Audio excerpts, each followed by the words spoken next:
Assalamualaikum dan salam hormat. Saya Faris Daniel dan ini adalah segmen Pantau Kerajaan Baru. Apa yang menarik ataupun apa yang penting hari ini adalah berkaitan dengan Datuk Seri Anwar Ibrahim memperkenalkan Malaysia Madani sebagai langkah mengangkat semula martabat negara dan dihormati semula sebagai negara makmur berteraskan 6 teras utama.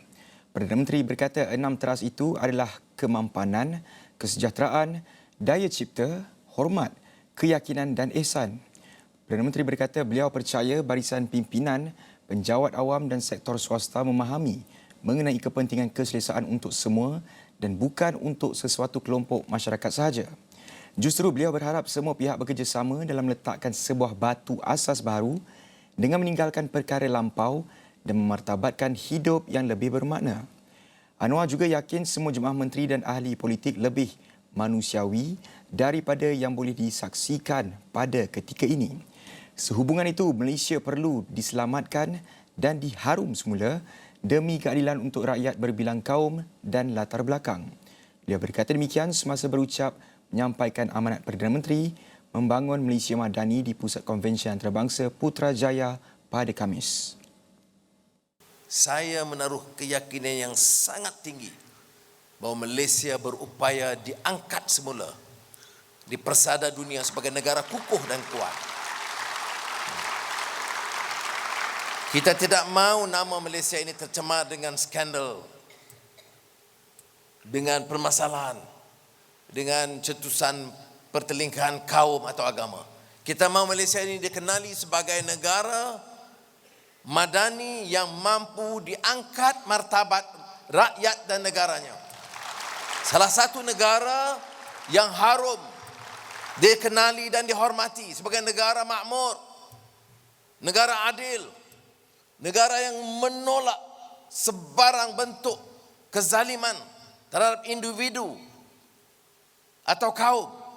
Kita mahu negara ini dikenali dengan semangat baru, semangat rakyat yang faham erti kebebasan dan kemerdekaan. Dan cerita semalam pula berlangsungnya satu mesyuarat kabinet yang biasanya berlangsung pada setiap Rabu, yang mana jemaah menteri mengambil masa yang cukup panjang untuk meneliti laporan Ketua Audit Negara 2021. Semua menteri diarahkan untuk meneliti teguran laporan Ketua Audit Negara mengenai lebihan perbelanjaan, ketirisan dan lantikan syarikat yang tidak menepati syarat-syarat. Tegas Perdana Menteri Datuk Seri Anwar Ibrahim, perkara itu perlu diambil serius, ia tidak berulang di tahun-tahun mendatang. Dan saya minta menteri-menteri dalam mesyuarat pos kabinet teliti semula teguran-teguran dibuat soal perbelanjaan, soal ketirisan, soal tidak menepati syarat-syarat dan peraturan. Ini disebut teliti dan saya percaya mereka akan umumkan pada waktu yang sesuai dan akan dibentangkan di sidang parlimen yang akan datang. Tapi untuk kali ini saya telah minta supaya jemaah menteri melihat secara serius teguran-teguran ini supaya tidak berulang, kerana laporan Ketua Audit Negara ini kadang-kadang memberikan syur-syur tetapi kesilapan atau keterlanjuran yang sama itu diteruskan untuk tahun demi tahun. Cuma sekarang kita tidak pilih untuk umumkan kerana kita bagi ruang kepada badan-badan itu menjawab. Ada kadang-kadang jawapan itu agak munsabah. Baik, langkah mengangkat semula martabat negara dan juga bercakap tentang apa yang disebutkan oleh Datuk Seri Anwar Ibrahim semalam berkaitan dengan ketirisan laporan audit, dan itu pastinya berkait rapat dengan integriti. Dan kalau sebut saja integriti ini, saya pastinya ingin bersama dengan Datuk Seri Akbar Sattar, Presiden Persatuan Pemeriksa Penipuan Bertauliah ACFE Malaysia. Assalamualaikum Datuk Seri. Waalaikumsalam. Baik Datuk Seri, seberapa seriuskah ketirisan yang tidak menepati syarat serta peraturan seperti yang ditegur oleh laporan Ketua Audit Negara 2021 ini, Datuk Seri? Saya rasa agak serius sebab setiap tahun ya Ketua Audit Negara membentangkan auditnya bagi negara, kerana itu merupakan wang rakyat banyak kali, tetapi kebanyakan daripada teguran-teguran itu jarang diambil perhatian.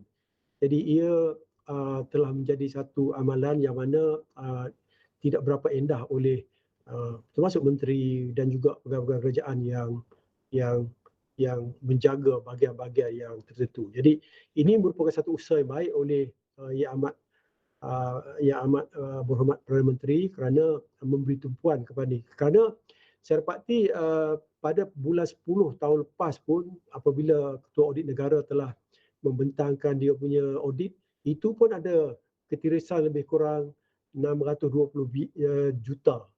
Jadi itu merupakan satu jumlah yang besar. Jika sekiranya ini berlaku setiap tahun, sudah tentu jika sekiranya kita tak ambil indah dan juga tidak mengikuti peraturan dan sebagainya, ia akan merugikan negara lah. Dan kita sering bercakap tentang ketirisan laporan audit dan sebagainya. Kalau kita lihat yang seperti yang disebutkan oleh Datuk Seri tadi, perkara itu mungkin tidak diendahkan sebelum ini. Mengapa agaknya? Adakah mungkin menteri-menteri ataupun pemimpin tertentu ingin menjaga nama baik mereka supaya ia tidak dipertekankan sangat supaya rakyat mungkin tidak pandang serius juga perkara itu atau bagaimana? Ada beberapa faktor lah. Salah satu faktor menteri kita dulu ni berpolitik 365 hari. Tak ada masa untuk menjaga kebajikan dan juga dari segi ketirisan. Dan kedua sudah tentu kita perlu mempunyai menteri-menteri yang bersih, dan satu lagi pastikan bahawa ada pengawasan oleh ketua-ketua jabatan dan juga menteri sendiri, iaitu ketirisan itu hendaklah kita kurangkan.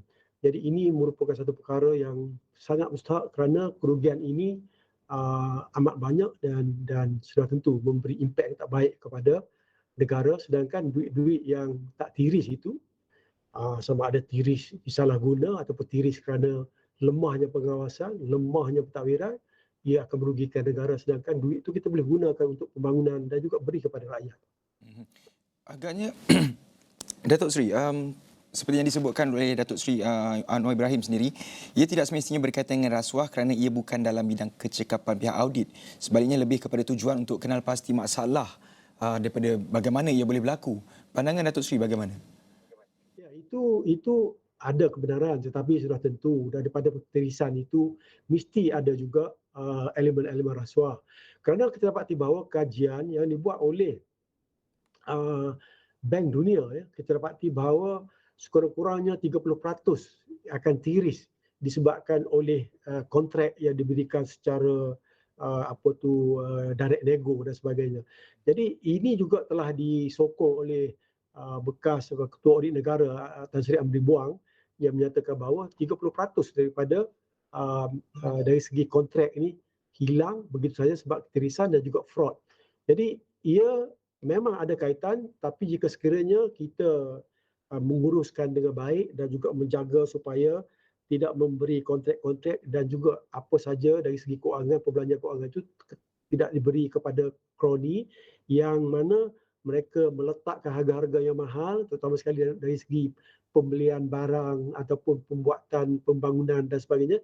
Jadi ini akan memberi impak yang tak baik. Itu sebabnya saya nyatakan di sini, iaitu pastikan bahawa kita apabila memberi kontrak, terutama sebab kontrak ini merupakan satu komplain yang begitu besar sekali, banyak sekali oleh yang dibuat kepada SPRM, lebih kurang 50% daripada komplain ini adalah berkaitan dengan kontrak dan sebagainya. Jadi itu merupakan satu perkara yang kita patut lihat, sedangkan walaupun kita dapati bahawa seperti dinyatakan oleh Yang Amat Berhormat Perdana Menteri, iaitu ketirisan ini lebih kepada pengurusan, tetapi masih ada lagi saya percaya dari segi rasuah. Sebab kalau kita lihat kepada CPI kita jatuh dari tahun ke tahun, dan juga ia menjadi buah mulut masyarakat, iaitu bahawa tahap rasuah masih tinggi, terutama sekali apabila melibatkan kontrak-kontrak diberi secara direct nego tapi bukan secara open tender.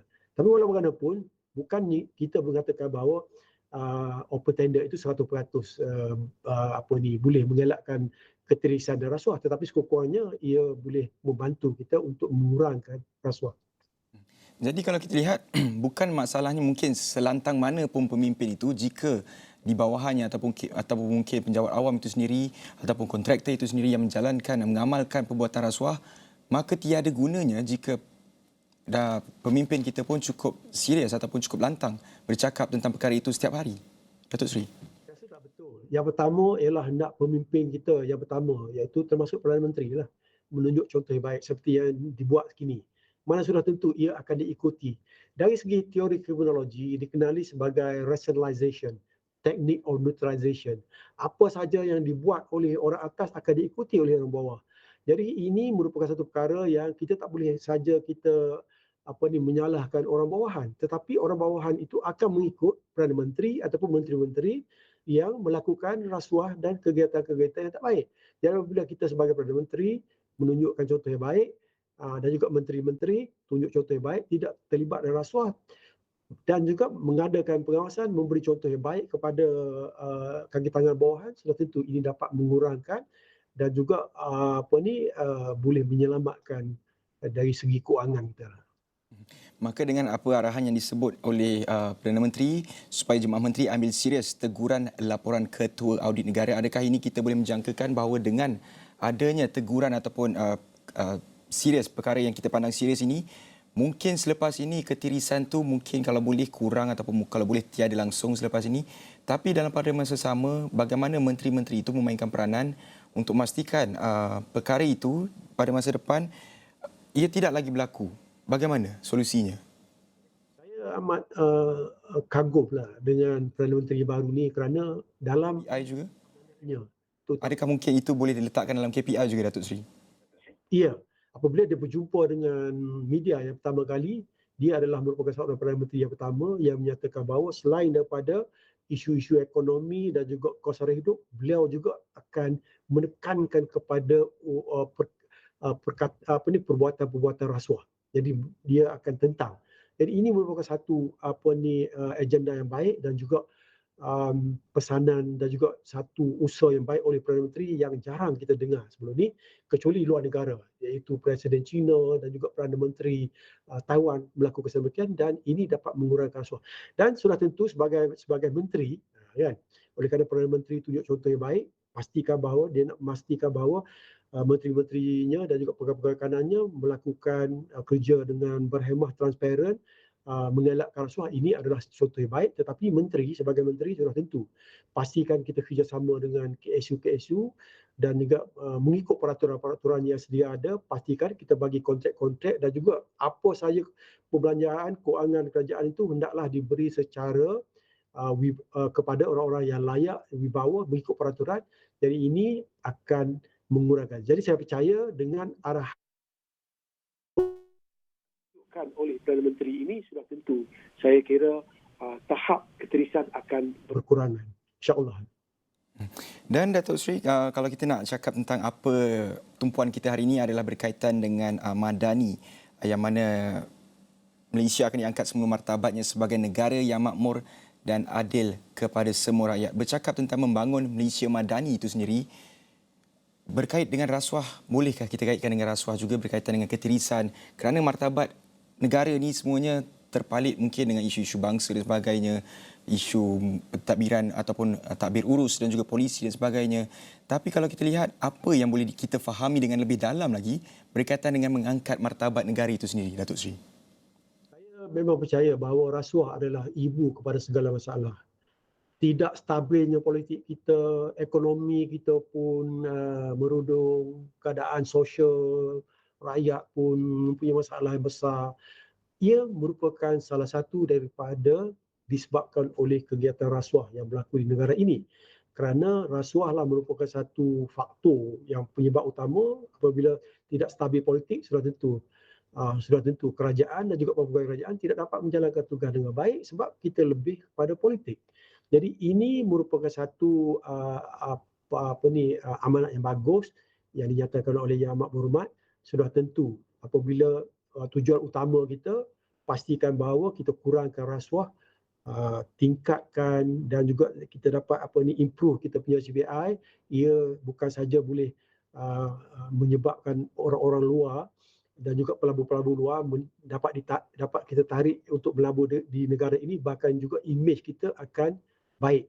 Jadi sudah tentu kita sudah nampak ada bibit-bibit yang baik yang dibuat oleh Perdana Menteri, yang mana ramai daripada pemimpin sanggup datang ke negara kita. Satu, hormat kerana ketua kita yang nampaknya dia lebih nak tentang rasuah dan lebih transparan. Jadi ini akan menggalakkan negara luar, sebab negara luar ni dia kalau nak melabur dan juga nak berkawan dengan kita, dia nak mencari sebuah negara yang tidak ada rasuah. Jadi rasuah ialah suatu perkara apabila kita dapat kurangkan, sudah tentu saya rasa apa saja konsep seperti dinyatakan tadi pun boleh berjaya jika sekiranya amalan rasuah ni dapat dikurangkan dengan begitu baik, dan juga pastikan bahawa masyarakat kita kekalkan integriti yang baik, dan integriti lah merupakan satu perkara yang boleh menyebabkan sebuah negara itu lebih mantap, akan dihormati, dan juga ia akan memberi manfaat yang sangat banyak kepada negara dan juga rakyat. Dan ada beberapa lagi soalan yang saya ingin kemukakan kepada Datuk Seri, tapi kita perlu berehat sebentar. Kita kembali selepas ini.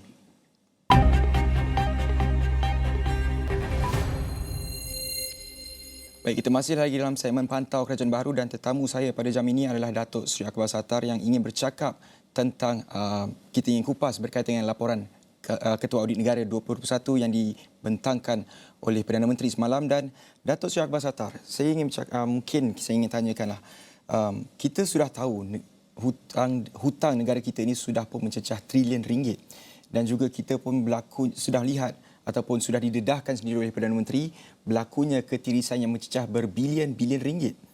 Namun apa selepas ini? Kenapa agaknya mungkin rakyat juga tertanya, kalau sudah tahu ada ketirisan itu berlaku, kenapa tidak dilakukan siasatan itu dengan secepat mungkin? Datuk Seri. Saya rasa isu ini sudah lama, tapi sekurang-kurangnya Perdana Menteri baru ini mula memberi tumpuan kepada masalah-masalah hutang dan juga ketirisan dan juga penyelewengan yang berlaku di negara. Jadi ini merupakan satu internal control policy, kawalan dalaman yang bagus, yang mana kita tak mahu tiris lagi. Sekurang-kurangnya kita dapat membendung dan juga pastikan bahawa belanja itu dilakukan secara berhemah. Dan apabila tak tiris, sudah tentu kita dapat mengurangkan perbelanjaan. Ini boleh memberi impak dan juga satu kebaikan kepada negara. Jadi itu sebabnya kelemahan-kelemahan pengurusan dan juga penguatkuasaan patut diperbaiki supaya ketirisan itu tidak lagi akan berlaku berpanjangan semakin banyak daripada tahun-tahun yang kebelakang, maka sudah ini memberi satu perkara yang tak baik kepada negara. Jadi bermakna dengan jumlah ketirisan wang 3 hingga 4 bilion ringgit yang bocor kepada parti dan juga tokoh tertentu tu mungkin lesap begitu saja, ataupun mungkin kita boleh ada lagi satu mekanisme ataupun satu perundangan yang boleh kita dapatkan balik, kerana ini adalah hak rakyat, kerana ini melibatkan perut rakyat, isi perut rakyat sendiri. Kerana kalau kita lihat, kalau sudah mencecah trilion ringgit, mungkin dengan bilion-bilion ringgit itu dapat mampu mengurangkan sikit ke hutang negara kita, ataupun bagaimana, kerana kita tak faham. Kita sudah tahu di situ ada ketirisan yang berlaku, tetapi jumlah tersebut ke mana dan juga tidakkah mahu disiasat perkara itu? Bagaimana Datuk Seri?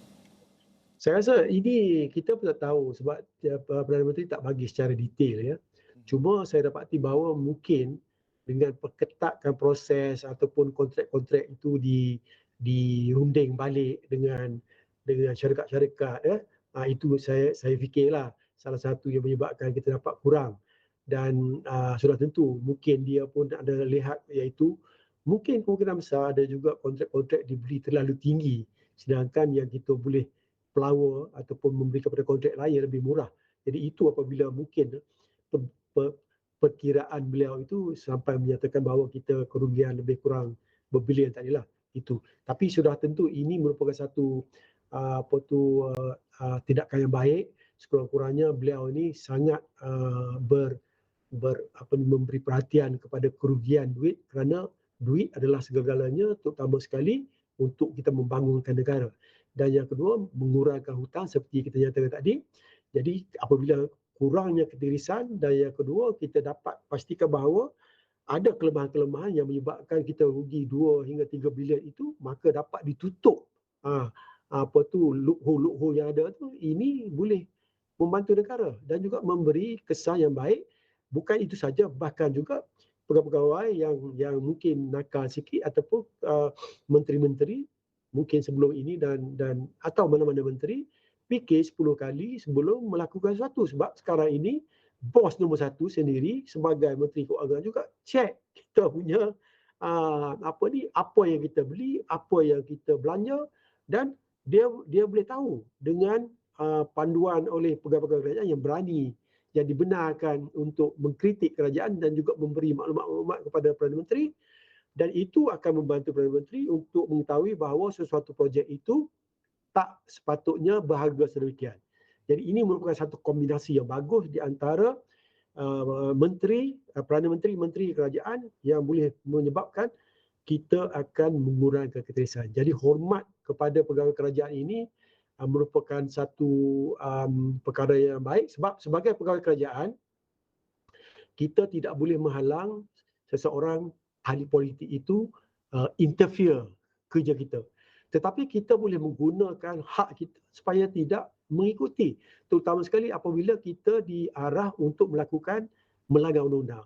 Dan yang kedua, kita berhak untuk melapor kepada SPRM sebab di bawah Seksyen 25 Akta SPRM 2009 menyatakan bahawa jika sekiranya kita tahu ada rasuah, berlakunya rasuah, maka kita sendiri akan didakwa. Jadi ini kena ingat, maknanya bagus sekali Perdana Menteri ini prihatin dan juga beliau sendiri. Kalau sebelum ni mungkinlah buat tak tahu atau tak tahu, tapi beliau ni dia berhati-hati, dia kaji sendiri, mungkin dapat pandangan daripada pegawai kerajaan yang berintegriti, yang sebelum ni takut nak bercakap tapi memberi kebenaran bahawa kita rugi sebab A, B, C, D, ada ketirisan. Kontrak sepatutnya harga diberi banyak ni tetapi dibayar banyak ni. Dan juga di offer banyak ni. Jadi itu merupakan satu perkara yang bagus yang dilakukan oleh Perdana Menteri, memperkemaskan dalaman tetapi dia macam hands on. Jadi ini itu sebabnya saya berfikir kenapa Perdana Menteri mengambil alih juga sebagai Menteri Kewangan. Saya rasa beliau ingin membersihkan kementerian itu dan memastikan bahawa tidak ada lagi ketirisan berlaku dan wang itu dapat dipergunakan demi pembangunan juga untuk kebajikan masyarakat. Dan minggu ni juga topik yang hangatlah disebutkan apabila Perdana Menteri menyebut bahawa pengisytiharan harta ataupun isytihar harta itu adalah sebagai satu sandiwara kerana apa yang disebutkan oleh beliau selepas sidang akhbar Majlis Dialog Belanjawan pada Selasa lepas, mereka yang boleh ada ratusan juta tetapi isytihar 10 ataupun 11 juta ringgit saja. Bagaimana agaknya dengan disebutkan oleh Datuk Seri Anwar Ibrahim sendiri, satu parameter yang jelas perlu dilakukan melibatkan dengan kerjasama dengan SPRM untuk memastikan isytihar harta ni betul telus, betul boleh dipercayai rakyat dan juga benar itulah realitinya dalam akaun mereka. Datuk Seri. Yang pertama sekali, Perdana Menteri, Timbalan Perdana Menteri, ahli politik sendiri hendaklah isytihar harta dengan betul. Mana kita jangan isytihar yang tak betul, simpan. Sebab kita kena ingat apabila kita disiasat susah. Cuma satu masalah di Malaysia ni sebab undang-undang kita tu kita kena ada predicate offence. Maknanya sebelum kita nak suruh kata kita dapat orang tu kaya, hidup mewah sebagainya, rumah besar, kereta besar, macam-macam besar, sangat kaya. Tetapi nak memasuki itu kita kena ada predicate offence. Maknanya dia telah disiasat dengan kes rasuah. Itu sebabnya ada cadangan yang kita buat seperti di ICAC Hong Kong di bawah Seksyen 10 menyatakan bahawa apabila kekayaan seseorang itu apabila kita percaya bahawa ia datang daripada kegiatan rasuah, kita boleh mengarahkan seseorang itu mengisytiharkan harta kepada kita. Dan bukan kita yang seperti yang undang-undang kita ada ni, kita yang terpaksa membukti, tetapi orang itu sendiri terpaksa membuktikan bahawa di mana dan juga bagaimana mereka mendapat banyaknya harta dan wang itu. Jadi apabila kita mengadakan seksyen ini, sudah tentu ia akan memberi kesan baik. Cuma berdasarkan kepada pakar kebakaran pula, dia pun takut juga, iaitu kita takut apabila kita memberi kuasa terlalu banyak. Power corrupt, absolute power corrupt absolutely. Kemungkinan besar kita takut agensi kuasa ini salah guna kuasa. Jadi itu kita kena cari satu kaedah supaya tak dapat berlaku sesuatu yang tak baik apabila kita berbuat sedemikian. Ada juga menyatakan bahawa ada bekas menteri yang lama mengatakan bahawa kita tak boleh isytihar harta, tak boleh isytihar online sebab nanti kita akan disamun, dirompak oleh penyamun. Tetapi kita lupa bahawa setiap tahun boleh dikatakan 10 orang terkaya di Malaysia ini isytihar harta dia. Orang nombor 10, nombor 1 dia. Tak apa berlaku pun. Jadi alasan ini tak boleh terima. Jadi ini adalah isu integriti. Sebanyak mana kita ada duit pun kalau kita isytihar, orang tak boleh kata apa sebab kita kaya. Ada salah seorang pada menteri ke saya rasa ataupun ahli politik isytihar sampai 700-800 juta. Orang tak kata apa sebab duit itu adalah duit yang halal. Tak salah. Dan bahkan juga sebagai ahli politik beliau boleh menggunakan duit yang halal itu untuk menolong membantu rakyat. Selain daripada kebanyakan daripada ahli politik kita sudah tentu datang daripada kampung. Tapi kebanyakan daripada mereka selalunya banyakkanlah kaya raya. Di mana dapat duit itu? Kalau nak kita campurlah campur-campur gaji tak sampai itu. Semua kaya. Jadi ini telah menyebabkan masyarakat telah rasa bingung, merasa persepsi yang salah iaitu kemungkinan besar mereka ini terlibat dalam kegiatan-kegiatan rasuah. Dan mungkin sebelum ni ada beberapa ahli parlimen sudah pun mengisytiharkan harta sewaktu sebelum menjadi menteri. Namun sekiranya mereka isytihar harta selepas jadi menteri, mungkin harta ataupun aset mereka bertambah. Tidakkah itu mungkin memberikan persepsi yang kurang baik daripada rakyat sendiri, Datuk Seri? Ini bagus. Itu sebab saya pun cadang supaya apabila kita jadi menteri kita isytihar. Lepas tu mungkin 2 tahun sekali kita isytihar. Lepas tu apabila kita keluar, kita isytihar. Tapi apabila, katalah masa kita isytihar tu kita ada 200 juta. Tapi kebanyakan pegawai menteri kita dah kerja 50 tahun pun isytihar 10 juta, 20 juta. Mana boleh, tak logik lah. Katalah kita isytihar 100 atau 200 juta. Tetapi dalam proses tu, walaupun kita ada bisnes, tapi kita declare, orang lain tolong buat, kita declare, tak apa-apa. Tapi harta kita bertambah, tetapi kita dapat duit tu dengan cara yang halal, tak salah. Isunya apabila kita melakukan rasuah ataupun penyelewengan dengan menggunakan kedudukan kita sebagai menteri, Perdana Menteri untuk memperkayakan diri. Jadi itu salah apabila disiasat oleh agensi penguatkuasa. Jadi kita jangan takut kan. Berani kerana menang, kita jangan takut. Kalau kita tak buat salah apapun, siapa siasat pun, kalau SPRM siasat kita pun, kalau tak buat salah, tak apa. Sebab siasat ni kita kena ingat, ada dua faktor. Yang pertama ialah menentukan sama ada kita ada kes. Satu lagi, kita patut bangga iaitu kadang-kadang kita juga disiasat supaya membersihkan nama. Kan? Apa takut untuk membersihkan nama. Jadi perkara sebenarnya naklah kita fahamlah. Baik, terima kasih banyak Datuk Seri Akbar Sattar, Presiden Persatuan Pemeriksa Penipuan Bertauliah Malaysia yang sering bercakap tentang isu integriti dan juga bagaimana kita nak hapuskan rasuah yang juga menjadi pemusnah kepada negara kita. Dan itu tadi perkongsian daripada Datuk Seri Akbar Sattar yang juga bercakap tentang ketirisan laporan audit negara. Saya kira itu saja untuk Pantau Kerajaan Baru. Saya Faris Daniel. Assalamualaikum dan salam hormat.